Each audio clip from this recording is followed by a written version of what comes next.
This is tape number 3. Today is September 5, 1996. Survivor is Samuel Kreisberger. We're in Dix Hills, New York. The language is English. Okay, you were just finishing the story of the two kinds of permits. Yeah. We had the permit signed by the governor, and then we have the permit that I said signed by the mayor Popovich, which I considered a righteous Gentile that tried to save those few before they were also deported to Transnistria. And life settled in a sense. My father went to work. He had a permit to go. All of anybody else could not, was wearing a yellow star, had to have the permit with them all the time. We could go to buy food or whatever between 10 and 12. That's the only time you could leave. I was able to spend more time on the outside because they were looking for young people to go from house to house, and you used to go, and the houses were built like there were always courtyards, like you probably hear in years ago in Brooklyn or whatever. You have courtyards, and you used to yell, "Do you have copper pots?" Because I was working for the German war machine. They needed copper. So I used to buy the copper and go to a center where they used to think, and that gave me a chance. I was able to have a permit to be beyond the 2 hours on the outside. You didn't get paid for anything. I actually earned more than my father was the copper, because they gave you some money, that wholesaler that collected the copper, that could able to give you but my father was very happy to just, he gave him his life. So what we lived on is we were selling the clothes off our back. It's a truism. Basically, they had people come to Romanians because they couldn't buy anything either. There was war times. They couldn't get anything. So they came and they bought things from you. And the only thing that is worthwhile mentioning here is that in my memory, my father, just before the war, sometimes in 35, 36, 37, sometimes, got a very beautiful winter coat with a fur collar, and somehow it's a wool coat, but it had like red dots, and that's what I remember, the red dots. And when they sold that coat, they made a conscious decision that that will be for my education, not for food. And I, during the time of that, and we were able, through the backyards, there was a Hebrew teacher left. His name was a professor. He was a very learned man, Professor Rabinovich. He's dead, but I understand his daughters live in Israel. I'm going to try to find out more about it. But I used to go to him once or twice a week, and I used to continue my Hebrew education. I'm talking modern Hebrew, and I learned poetry, and my parents felt, and that is what their indoctrination to me was: education, education, education. Now, I couldn't get school education, I couldn't get math, or I mean, you couldn't do everything, but I kept my Hebrew education up through those war years. So you went on in this way. And we just for went a on. long time. Right. But when did conditions change? Okay, let me regress just for a second. When the Romanians came in, I forgot to mention something, because that was a moment of a scary moment. When the Germans had burned the temple, when they just came in, the Romanians came in before the administration came in, before it was truly organized with the government, and Romanian stray soldiers just came into apartments and they wanted to kill somebody, they killed you. Two Romanian soldiers, a civilian and a Romanian soldier, came into our apartment. And my father had, and I think that was a tremendous idea, he put in a closet that he knew he was going to open, in a cupboard, he put my mother's diamond ring right in front to be sort of, you can't miss it. Now, the guy that opened the cupboard, he saw that thing. Now, he didn't want his cohort that was in the other room to know that. So he took that ring and says, let's go. But what is always is something that I will never forget, that a few moments later, downstairs lived a grocer. He had a grocery store in the corner of our building, and he lived in the back. And suddenly he came up to the first floor, banging on our door, saying they took him and his wife and threw him out. He had like an 18 or 19-year-old daughter, and they were raping her inside, and he was screaming, and we couldn't do anything. I will never, when you think about the anguish of a father, when that is happening, I mean, having daughter, I mean, it's just very hard to forget. I should have, when I mentioned that, but that's a side story. That is that what it was. You were at the mercy of anybody. During that time, the only thing that, from my point of view, that's to be told, there was in that apartment, that apartment changed hands. We went through the NKVD guy, now a Romanian couple came. There was a young guy, my age, there was a Romanian captain that lived there. He had a son my age. And let me tell you, I got beaten up any time he saw me.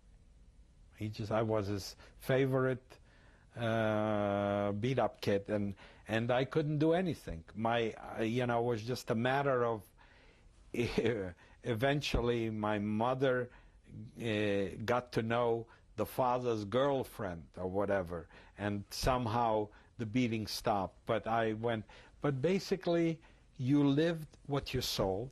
You survived on very measly food or whatever it is, and life continued till by the way, we had a radio, that is the part that I am trying, and I never asked my father how that happened. Having a radio was almost like a death sentence, but without a radio, you didn't know anything what was happening. We had, and I think it was a German radio, or Blaupunkt, and we listened to shortwaves, and I became, at that time, I knew every city in Russia as they advanced in this direction and that, Smolensk and Kiev and this and that, and you used to listen where they're coming, and you got an idea which way the war is progressing, because otherwise nobody is going to tell you. It's not going to be in the Romanian newspapers or whatever. So I don't know where we hid it, why we had it, but I know that we had to listen very gently and very softly so you wouldn't hear it outside, but we had a radio hidden someplace. That's the one thing we had during this time, so we knew. Now, when they came in May of 1944, the Russians were beating the Germans back now, and they were coming back. The Germans are coming back. The Germans were coming back, and the Behind Russians were following. What? And the Russians were behind, were pushing, were chasing them. We didn't know what the Germans are going to do before they leave. Are they going to go and kill everybody? We didn't know. We by that time knew that they were killing the Jews. We didn't know what they were going to do. So we decided we had that the best thing is not to stay in our apartment, which was like on a main, like on a center of town, Main Street, but let's go to, there was like a side street, was a dead end or whatever, where it was a private home where some relatives of ours lived there, and a lot of people decided, let's go all there. It's sort of a little bit out of the way. Let's go there. And we went there, and we slept on the floor and whatever for a few days, because it was a no man's land. And boy, there was a moment, and that, for some reason, what we didn't know, right across the street from his house was some Russian spies that were telling the Russians what's happening here. The Germans triangulated on the radio, whatever, and came there. But they really didn't want to break in, because they didn't know if the guys inside have guns. They are very great heroes. So they were knocking on it was a metal gate, and we saw that from the window. Eventually, they came across to our side, and we didn't know what they were going to do. There was only about 3 or 4 of them. And I think one of the people in the group, maybe a guy of about in his 20s, he lives now in Venezuela, and the guy, he went and opened the door, and we didn't know what was going to happen at that point. If they're going to shoot us or whatever. And we realized very quickly they were just as scared as we were scared, and all they wanted to know, they somehow, being in that area, they didn't know how to get out. All they wanted to know is how they can flee, how they can get out, to go back, retreat, not to get caught by the Russians. So the guys showed them, and we even gave them, they asked for some food, because we all spoke German. We gave them some food. They never came into the house. They didn't touch anybody, and they left. But these were soldiers. These were not SS or Gestapo. And they left. But they were scared. They didn't, they were on the run. So that was the end. That was May 1944. That's all you saw of the Germans? That's all. I saw them for 2 days at the beginning, and I saw them for that one time at the end, for that one day when I saw the Germans. The Romanians were gone by now, and the Russians were back. What happened is the Russians, I think, Stalin had a very anti-Semitic policy. He became more anti-Semitic as time went by. And at that point, I think anti-Semitism became almost an open policy for the Russians. And those few thousand Jews that were left, and some few thousand came back from Transnistria that came back to Chernovitz.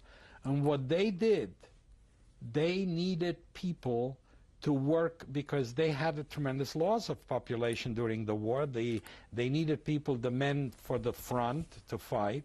So they needed people for the coal mines in Donbass. And everybody knew what Donbass meant. It's on the other side, the coal mines on the valley of the Don River. And they needed people to be cannon fodder. They used to take people, and we found that out, what they were doing. They were taking people off the street, just grabbing you, taking you to the front without training, without a gun, and just sending you in the minefield so you go in front of the troops. I mean, this was expendable, because they also had, you have a feeling that they had a belief that anybody who survived the Germans is a Nazi, Jew or non-Jew. That if you survive the Germans, you have to be somehow a Nazi. Now, at that point, happened another incident which I called fate. The one thing about the Russians, though, they were afraid of the commissars and the secret police like anybody else. So when they had an order to pick people up the streets, they had exact defined orders. You pick them up at the age of, born 1928 and older.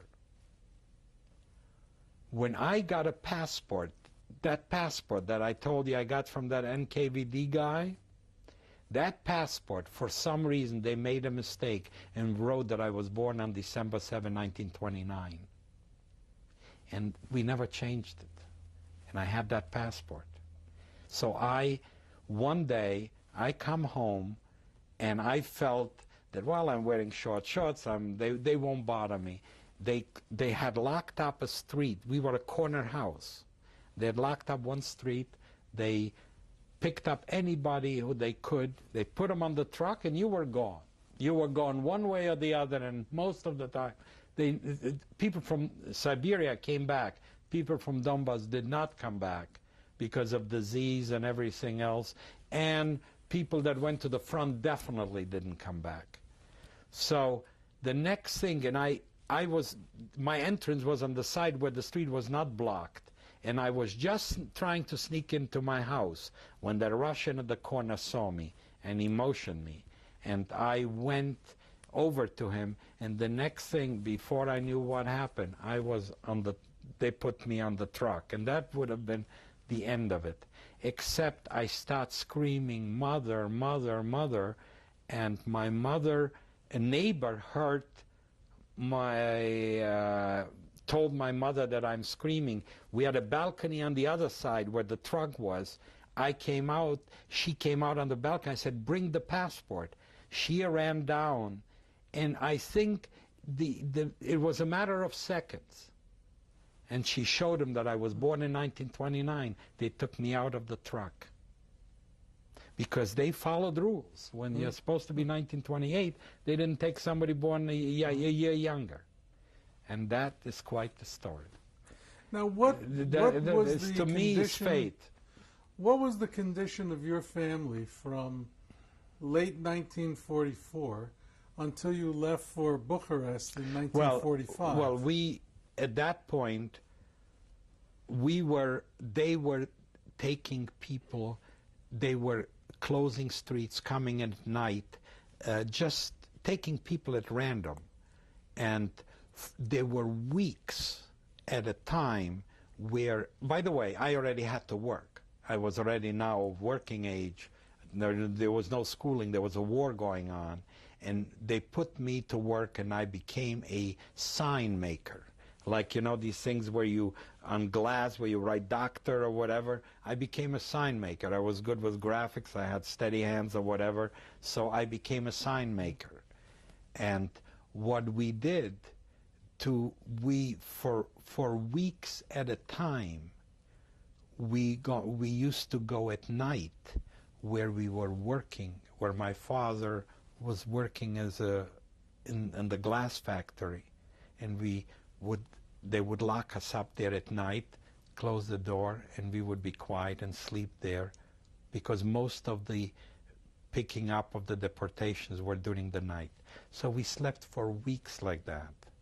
And we realized that if we stay there, it's just going to continue. We have to leave, because I became of that, especially I was in the most critical, I was at that age where I became now of military, and I couldn't. So we got phony Polish paper that we are Polish citizens. And we went down to the railroad station, and as a Polish citizen, we got an exit visa, because the Russians were in Poland too. So we just went to Poland. We went into cattle cars, because there were no first-class trains. We went into cattle cars, This is you, your father, your mother, and your brother. And my brother. And this was and my uncle. And your uncle. And when was one this? Of my uncles. What'd you say? And that was in 1945, I would say, in the early part of 1945. February, March. March of 1945. And the train took us, and we went, and we got a corner on sleeping on hay, and we were not the only ones. People went down. All the people that were going to go to Poland, that were Polish citizens, they brought them to that train. You took whatever you could into a suitcase, whatever I could carry. And then my brother was a kid, still very young, 6 years or so, and we got a corner in a cattle car, and the train went, and we took some food with us, and we stopped in Beuthen. In Polish it's called Bytomie. It was part of Germany. It's called Beuthen in German. It was a bombed out city. We went, the only way to describe it, it was exactly like on the Cross Bronx Expressway. You see those houses without windows? That's where we lived. No water, no electricity, no heat, no anything. And we stayed there for about 4 months.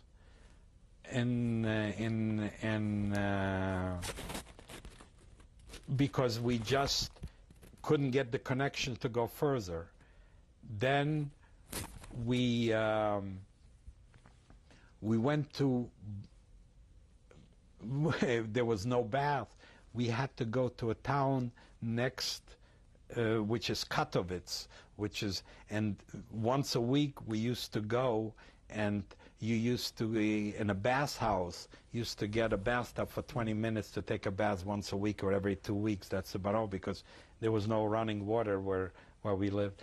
And eventually we got through Bratislava, Slovakia, via Budapest.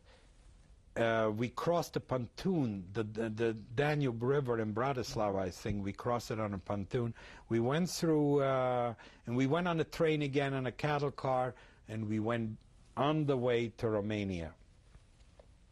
When we crossed the border, there were a lot of people in that cattle car. People that we didn't know, people that we did know. There were single people. There were Jews and non-Jews. And when we got to the Romanian border, what we found out, the Romanians, we didn't know that, the communists were there, the Russians were there, and they went through everybody, and they knew what to look, I guess. They took 2 guys from our, they were in our wagon, and they found, I didn't know that the SS had something tattooed under their arm or under their, I don't know exactly, but there was a way of, they had something tattooed that they knew that they were SS. 2 guys in our train were SS members. They took them out. We never saw them again. We went on the train and we went to Bucharest, and we thought, well, now we're free. The king was still there. That, you know, you started life again. We had friends that lived in Romania that helped us out to start, that got us an apartment and so forth, friends from before the war and so forth that survived the war in Romania and so forth. And then the communists took over Romania. The king was chased out. We realized we're going to be right back where we went through all that hell to get there, and instead of going westwards, we went back, and now we're going to go through that hell again.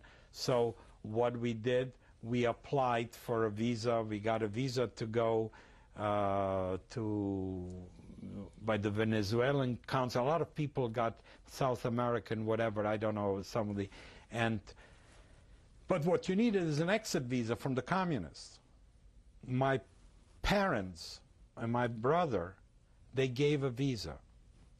Me, they refused because I was of military age. And my parents had to leave because if your visa was limited, you didn't go, you never got another one.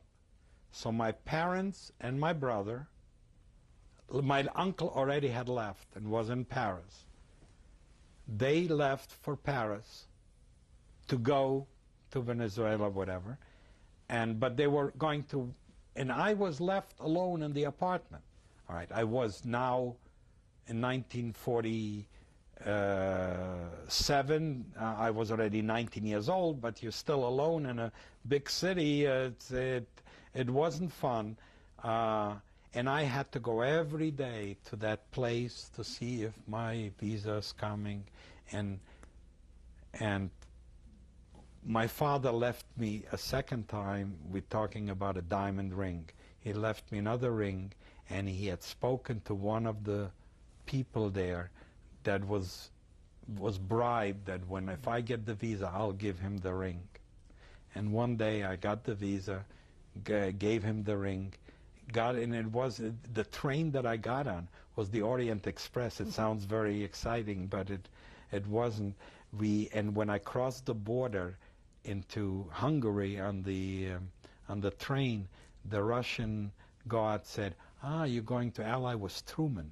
Truman was at that time president in the United States, and they could have taken the Russian were on that train, and they could take you off any time they wanted to.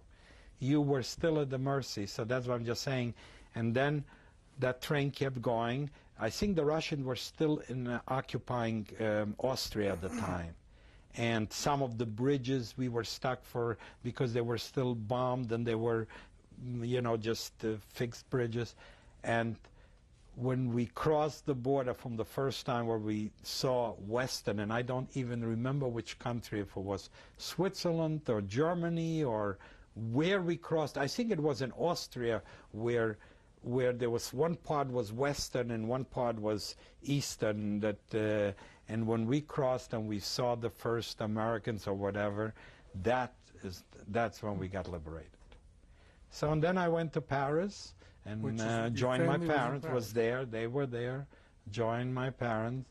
While during the 2 years that I was in Bucharest, I got my high school diploma. Now, in Paris, did you go to school there? I already had a high school degree then from Romania. I went to Paris, and I went to engineering school in Paris, got an engineering degree in Paris. And my parents at that point didn't go anymore to South America. They stayed in Paris. My brother started going to school. My father opened a business and started to develop a new business in Paris. And in 1952, I left to go for 1 year to take another degree in engineering in the United States, and the rest is history. At Rensselaer Polytechnic Institute in Troy, New York. I went in my senior year, got a bachelor's degree in electrical engineering, and after that, I just decided to stay here, and because at that time I came on a visitor's visa, but I was what they called at that time a needed skill, and there was a shortage of engineers, so I had no problem getting permanent papers and eventually my citizenship in 1959 or whatever. And, when did you come here? I came in 1952. Okay. In 1952, I went through Rensselaer till 53, and then I started working as an engineer. And where were you then? Just where did you live?